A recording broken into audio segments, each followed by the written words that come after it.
Hello बच्चों आप सभी का मेरे चैनल पर स्वागत है। मैं आज आपको क्लास 6 का 12वां पाठ रहीम के दोहे पढ़ा रही हूँ। यदि आप मेरे चैनल पर पहली बार आए हैं तो प्लीज़ चैनल को सब्सक्राइब कर लीजिए। तो चलो मैं शुरू करती हूँ। रहीमन वे नर मर चुके, जे कहूँ मांगन जाही, उनते पहले वे मुए, जिन मुख निकसत नाही। सबसे पहले शब्दार्थ देख लीजिए। कहूँ मतलब कहीं, और जाही का मतलब होता है जाते हैं। उनते यानी उनसे, मुए का मतलब होता है मर गए, और मुख मतलब मुंह, निकसत का मतलब होता है निकलता है। मैं आपको पहले दोहे का सरल अर्थ बताऊंगी और उसके बाद भावार्थ बताऊंगी। तो आप सबसे पहले सरल अर्थ देखिए। रहीमन बे नर मर चुके। रहीम दास जी कहते हैं कि बे नर मतलब व्यक्ति, इंसान, लोग मर चुके हैं। रहीम दास जी कह रहे हैं कि वे व्यक्ति मर चुके हैं। जे यानी जो, कहूँ मतलब कहीं, मांगन यानी मांगने के लिए, जाही मतलब जाते हैं, जो कहीं मांगने के लिए जाते हैं, जो दूसरों से भीख मांगते हैं, वे लोग मर चुके हैं क्योंकि उनकी अंतरात्मा मर चुकी है। वे यहाँ पर मरने का मतलब है कि उनकी अंतरात्मा मर चुकी है। उनते पहले बे मुए, उनते यानी उनसे, पहले बे मुए यानी मर गए हैं, उनसे पहले वे व्यक्ति मर गए हैं, जिनके, जिन मतलब जिनके, मुख यानी मुंह से, निकसत मतलब निकलता है, नाही यानी नहीं, जिनके मुंह से कुछ नहीं निकलता है, जो मांगने वाले को मना कर देते हैं। उनसे पहले वे व्यक्ति मर चुके हैं। यहाँ पर मरने का मतलब है उनकी अंतरात्मा मर चुकी है। वैसे तो बच्चों भीख मांगना बिल्कुल अच्छी बात नहीं है, दूसरों से कुछ भी मांगना अच्छी बात नहीं है, पर अगर कोई मजबूरी में आपसे कुछ मांग रहा है तो उसे दे देना चाहिए। इसीलिए रहीम दास जी कह रहे हैं कि जो लोग भीख मांगते हैं, दूसरों से कुछ मांगते हैं, उनकी अंतरात्मा मर चुकी है। पर उनसे पहले उन लोगों की अंतरात्मा मर चुकी है जो दूसरों को मना कर देते हैं, जो दूसरों को कुछ भी देने के लिए मना कर देते हैं। अब आप इसका भावार्थ देखिए। रहीम दास जी कहते हैं कि उन पुरुषों की अंतरात्मा मर चुकी है जो कहीं मांगने जाते हैं, किंतु सत्य तो यह है कि इनकी अंतरात्मा से पहले उनकी अंतरात्मा मर चुकी है, जो मांगने वाले को कुछ भी नहीं देते हैं और मना कर देते हैं। अब इसे सीख क्या मिलती है? सीख है कि समाज में ऐसे लोगों का आदर होता है जो अपनी मेहनत से, अपने पुरुषार्थ से कुछ हासिल करते हैं। अब आप आगे का दोहा देखिए। रहीमन देख बड़ेन को, लघु न दीजिए डारी, जहाँ काम आवे सुई, कहा करे तलवारी। सबसे पहले शब्दार्थ देख लीजिए। बड़ेन मतलब बड़े, लघु का मतलब होता है छोटे, और डारी यानी तिरस्कार करना, अपमान करना, और तलवारी का मतलब होता है तलवार। तो सबसे पहले इसका आप सरल अर्थ देखिए और उसके बाद भावार्थ देखिएगा।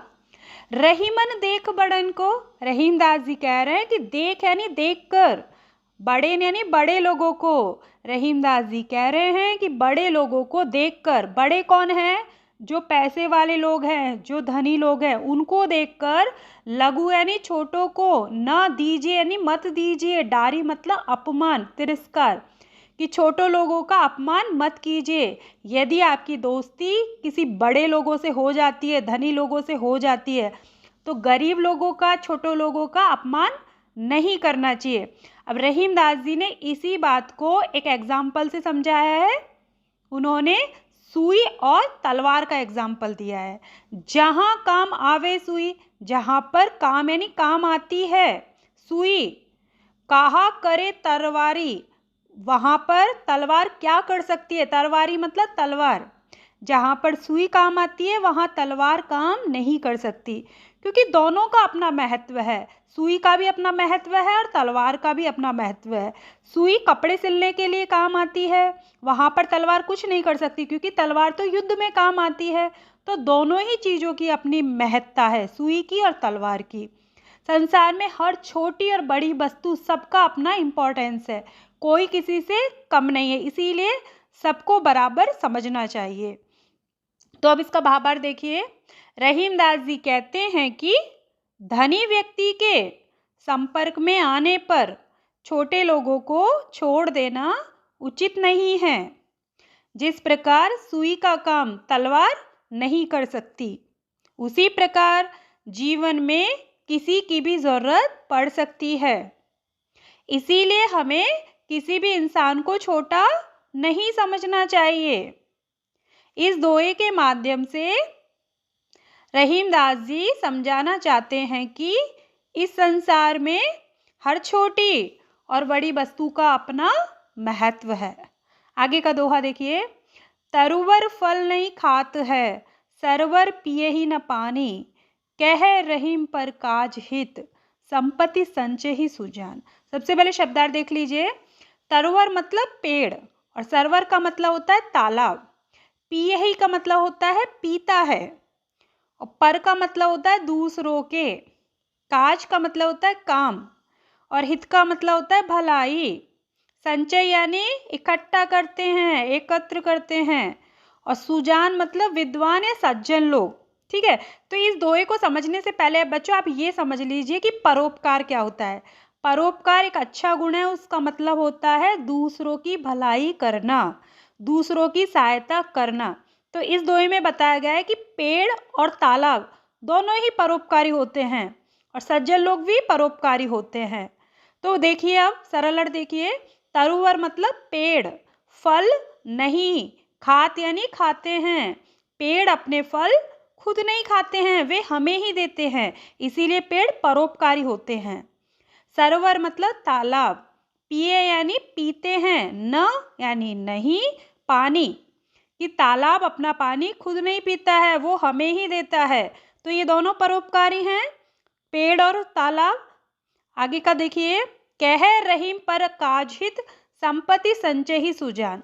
अब इसको ऐसे देखिए कि सुजान मतलब सज्जन व्यक्ति, अच्छे व्यक्ति, संचय यानी इकट्ठा करते हैं, एकत्र करते हैं, संपत्ति मतलब धन दौलत। किसके लिए इकट्ठा करते हैं? सज्जन लोग धन तो इकट्ठा करते हैं, पर किसके लिए करते हैं? पर काज हित, पर यानी दूसरों के, काज मतलब काम के लिए, हित मतलब भलाई के लिए। तो रहीमदास जी कह रहे हैं कि जो सज्जन लोग होते हैं, जो अच्छे लोग होते हैं, वो दूसरों की भलाई के लिए पैसा इकट्ठा करते हैं। अब इसका भावार्थ देखिए। रहीमदास जी कहते हैं कि जिस प्रकार पेड़ अपने फल स्वयं नहीं खाते और तालाब अपना पानी स्वयं नहीं पीता, ये दोनों दूसरों के ही काम आते हैं, उसी प्रकार सज्जन पुरुष भी धन का संचय अपने लिए नहीं करते, वे परोपकार के लिए ही संचय किए हुए धन का प्रयोग करते हैं। सज्जन लोग अपना धन दूसरों की सहायता में लगाते हैं, अतः हमें परोपकारी बनना चाहिए। आगे का दोहा देखिए। जो रहीम उत्तम प्रकृति का करी सकत कुसंग, चंदन विष व्यापत नहीं, लिपटे रहत भुजंग। सबसे पहले शब्दार्थ देख लीजिए। का मतलब क्या, और कुसंग का मतलब होता है बुरी संगति, बुरे लोगों का साथ। व्यापत मतलब प्रभावित करना, और भुजंग का मतलब होता है सांप। तो बच्चों ये जो है दोहा, इसमें बताया गया है कि जो लोग अच्छे होते हैं उनका बुरी संगति कुछ भी नहीं बिगाड़ सकती है। तो पहले सरल अर्थ देखिए। जो रहीम उत्तम प्रकृति, रहीमदास जी कह रहे हैं कि जो लोग उत्तम प्रकृति के होते हैं, उत्तम मतलब अच्छे, प्रकृति मतलब होता है स्वभाव, कि जो लोग अच्छे स्वभाव के होते हैं, जो लोग सज्जन होते हैं, जो लोग अच्छे होते हैं। का यानी क्या, कर यानी कर सकती है, कुसंग यानी बुरी संगति, उनका बुरी संगति क्या कर सकती है, इसका मतलब है कि अच्छे लोगों पर बुरी संगति का कोई प्रभाव नहीं पड़ता, क्योंकि जो अच्छे लोग हैं वो अपनी अच्छाई नहीं छोड़ते, वे अच्छे ही रहते हैं। अब इसी बात को रहीम दास जी ने एक एग्जाम्पल से समझाया है। उन्होंने चंदन के पेड़ का एग्जाम्पल दिया है कि चंदन विष व्यापत नहीं लिपटे रहत भुजंग, कि चंदन के पेड़ पर भुजंग मतलब सांप, लिपटे रहत मतलब लिपटते रहते हैं, फिर भी चंदन के पेड़ पर विष मतलब जहर, विष का क्या मतलब है? जहर। व्यापत यानी फैलना, नहीं फैलता है, नहीं व्यापत नहीं फैलता है, मतलब चंदन के पेड़ पर हमेशा सांप लिपटे रहते हैं, पर चंदन के पेड़ का कुछ भी नहीं बिगड़ता है, चंदन की खुशबू कम नहीं होती है और उस पर सांप के जहर का कोई असर नहीं होता है। ठीक है, अब इसका आप भावार्थ देखिए। रहीम दास जी कहते हैं कि जो लोग अच्छे विचारों वाले और सज्जन होते हैं उन पर बुरी संगति का कोई असर नहीं पड़ता। जिस प्रकार चंदन के पेड़ पर जहरीले सांप लिपटे रहते हैं फिर भी वे अपनी खुशबू और गुण नहीं छोड़ते, उसी प्रकार हमें भी अपने चरित्र को इतना बलवान बनाना चाहिए कि उस पर किसी भी बुराई या बुरी संगति का प्रभाव नहीं पड़े। आगे का दोहा देखिए। बेरहीम नर धन्य है पर उपकारी अंग, बाटन बारे को लगे जो मेहंदी को रंग। सबसे पहले शब्दार्थ देख लीजिए। उपकारी मतलब भलाई करने वाले और बाटन बारे का मतलब होता है पीसने वाले। तो सबसे पहले आप इसका सरल अर्थ देखिए और उसके बाद भावार्थ देखिएगा। रहीम दास जी कह रहे हैं कि वे रहीम नर धन्य है। रहीम दास जी कह रहे हैं कि वे नर मतलब व्यक्ति, लोग धन्य है। कौन से लोग धन्य हैं? पर उपकारी अंग, पर यानी दूसरों के, उपकारी मतलब उपकार करने वाले। जो व्यक्ति दूसरों पर उपकार करते हैं, जो दूसरों की भलाई का काम करते हैं, जो व्यक्ति तन से और मन से दोनों से दूसरों की भलाई का काम करते हैं वे व्यक्ति धन्य है। ठीक है, वे व्यक्ति परोपकारी है और उन्हें उसका इनाम मिलता है। क्या इनाम मिलता है? कि उनकी समाज में प्रतिष्ठा होती है, उन्हें सम्मान मिलता है। जो व्यक्ति दूसरों की सहायता करते हैं तो वो दूसरों को भी खुशी देते हैं और उससे उनको खुद को भी खुशी मिलती है, बिना मांगे उन्हें खुद को खुशी मिलती है। और क्या होता है कि उनका समाज में सम्मान होता है, उनका नाम होता है, क्योंकि वे परोपकारी लोग होते हैं। तो इसी बात को रहीम दास जी ने एक एग्जाम्पल से समझाया। उन्होंने मेहंदी का एग्जाम्पल दिया है, जो मेहंदी पीसने वाला होता है उसका एग्जाम्पल दिया है कि बाटन वारे मतलब मेहंदी को पीसने वाले, को लगे यानी लगती है, जो मेहंदी को रंग, जैसे जो मेहंदी को पीसता है उसे मेहंदी का रंग अपने आप ही लग जाता है। जबकि बच्चों ऐसा होता है, मेहंदी आपको पता ही है ना, जो हाथों में लगाती है लड़कियां, उसका रंग कैसा होता है? लाल रंग का होता है। ठीक है, तो मेहंदी पीसने वाले के हाथ में बिना मेहंदी लगाए ही मेहंदी का रंग आ जाता है।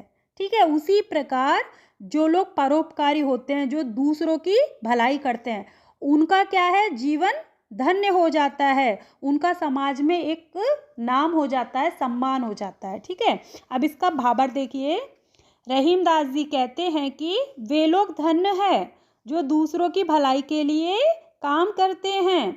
जिस प्रकार मेहंदी पीसने वाले के अंग पर बिना मेहंदी लगाए भी रंग लग जाता है, उसी प्रकार परोपकार करने वाले व्यक्ति को बिना मांगे ही सम्मान और प्रतिष्ठा प्राप्त हो जाती है, उसका जीवन भी सदा सुशोभित रहता है।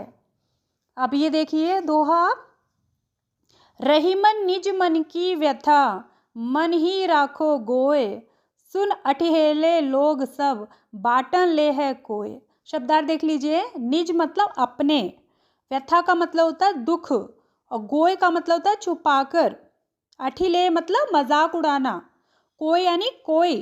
रहीम दास जी कह रहे हैं कि रहीमन निज मन की व्यथा, निज यानी अपने मन की व्यथा मतलब दुख को, दर्द को, अपने मन के दुख को, दर्द को मन ही राखो गोय, मन में ही राखो यानी रखना चाहिए, गोय यानी छुपाकर। जो भी हमारा दुख है, दर्द है, उसे अपने मन में ही रखना चाहिए, उसी किसी के साथ शेयर नहीं करना चाहिए। क्यों नहीं करना चाहिए शेयर? उसका रीज़न दिया है, देखो रहीमदास जी ने।